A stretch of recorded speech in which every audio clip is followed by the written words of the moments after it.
Hello everybody and welcome to a new video. In this video, I will show you how to create a Pareto bar graph. Before we create the Pareto bar graph, we need to create the Pareto chart. So I have here my example and I transferred my data into the spreadsheet.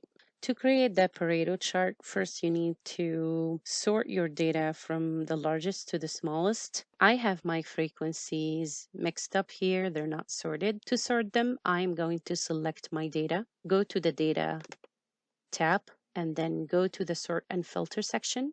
You'll find this icon, Sort Large, just the smallest.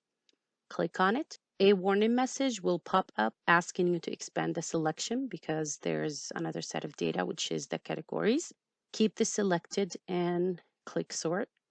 And as you can see, my data is sorted and the corresponding categories were sorted accordingly. Now to create the Pareto bar graph, we need to select the category and the frequency columns, and then go to the Insert tab, go to the Charts section, and click on this icon, which is inserting column or bar chart, and click the first one.